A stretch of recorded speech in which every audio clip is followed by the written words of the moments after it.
Դուք կարգալույց լինելով համար առաջին թշնամին եք մայր աթոռի։ Մի ցանեք որոմ եւ ադելություն թշնամանք մայր աթոռի միապանների նկատմամբ։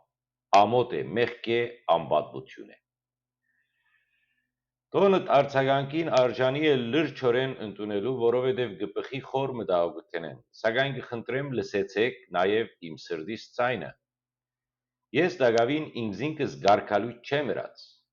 Անարդարորեն գարկալույց հրճակված անձ եմ, որովհետև ծառայեցի այնպիսի հոդիմը, զոր երկար տարիներ եկեղեցու պաշտոնական մարմինները անդեսած էին։ Ինձի վստահված հավատացյալները կոչեցին, հովիվ պիտի ունենանք, եւ ես արձագանքեցի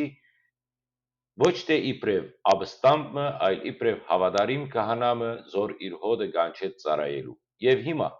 ինչու է անարգանք հրճարգել ճշմարտությունը։ Ես չեմ ցաներ ադելություն, այլ կբացահայտեմ այն, ինչ կոչված եմ դարիներ շարունակ։ Այդ ձևով կուզեմ սրբակրել սխալները, որովհետև մայր աթոռը մեր սուրբ էջմիածինը դարձյալ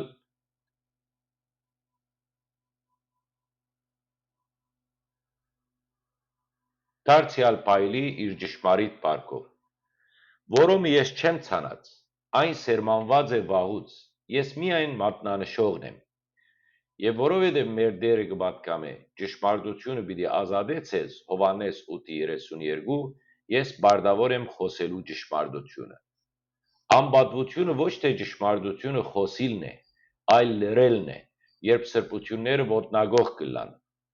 Ամոթը ոչ թե հովիվի ծառայությունն է հալածված ժողովրդի մեջ, այլ Սուրբ Գրքի ուսուցումները խեղաթյուրելով խավարական լրություն պարտադրելն է։